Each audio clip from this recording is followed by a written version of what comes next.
తెలంగాణ వ్యాప్తంగా జరుగుతున్న fibre cable cuttings పై federation of aerial cable operators ఆధ్వర్యంలో ఆందోళనకు దిగారు. ఇందిరా పార్క్ వద్ద ధర్నా చౌక్ లో ఆపరేటర్స్ మహాధర్నా చేపట్టారు.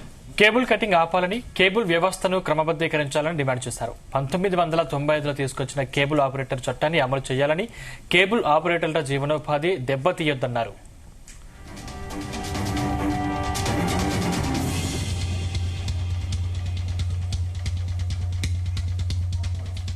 18% జీఎస్టీ, 8% ఏజీఆర్ ప్రభుత్వానికి చెల్లిస్తున్నామన్నారు. ఈ రంగంతో 5 లక్షలు నేరుగా ఉద్యోగాలు, 15 లక్షల పరోక్ష ఉద్యోగాలు ఆధారపడ్డారని తెలిపారు.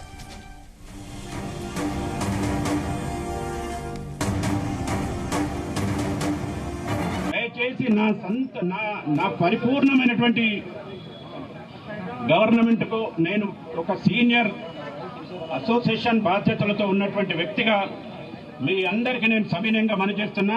ప్రభుత్వానికి నేను హెచ్చరిక చేయడం లేదు. మీరు ధర్మాన్ని తెలుసుకోండి, గ్రౌండ్ రియాలిటీని మీ ఇంటెలిజెన్స్ రిపోర్ట్ తో తెలుసుకొని ఏది కరెక్ట్ అనుకుంటే కేబుల్ ఆపరేటర్ మనుగడకు మీరు పూర్తి ప్రోత్సాహం కలిగించాలి. మీరు బాధ్యత తీసుకునాలి. గవర్నమెంట్ కి అగెన్స్ట్ మేము ధర్నా చేయడం అనేది కాదు, ఇది ప్రొటెక్షన్. మీ నోటీస్ తెలవాలి, మీకు ఈ డిసిజన్ ప్రొటెక్షన్. ఆల్టర్నేటివ్ ఇవ్వండి, సింగిల్ ఫైబరా, అండర్ గ్రౌండా, ఇంకోట చెప్తే దాని ప్రకారం చేస్తాం. అంతేగాని నిర్దాక్షిణ్యంగా రాత్రికి రాత్రి వేల మంది ప్రైవేట్ వ్యక్తుల్ని తీసుకొచ్చి కటింగ్ చేసి జనాల్ని ఆపరేటర్లు ఇబ్బంది పెడుతున్నారు. ఆల్టర్నేటివ్ సొల్యూషన్స్ ఇవ్వమని చెప్పి మేము రిక్వెస్ట్ చేస్తున్నాము. మమ్మల్ని ఇంట్లో కూర్చోబెట్టి అంత సర్వీసెస్ ఇచ్చారు. మరి ఇప్పుడు ఏంటి, మేము అసలు యాజ్ సబ్స్క్రైబర్ మాకు ఎందుకు ఇవన్నీ ప్రాబ్లమ్స్?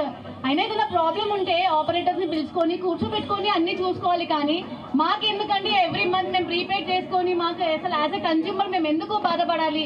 మాకు ఎందుకు వర్క్ ఫ్రమ్ హోమ్ చేసుకుంటుంటే పిల్లలకి ఇంటర్నెట్ కానీ అంత ఇబ్బంది అవుతుంది? అసలు ఏంటి, ఎందుకు మేము ఎందుకు బాధపడుతున్నాం ఇక్కడ?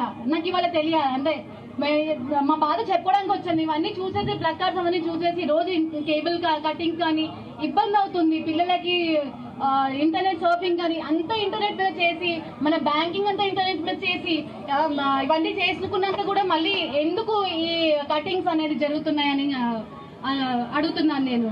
దయచేసి నా పరిపూర్ణమైనటువంటి గవర్నమెంట్ కు నేను ఒక సీనియర్ అసోసియేషన్ బాధ్యతలతో ఉన్నటువంటి వ్యక్తిగా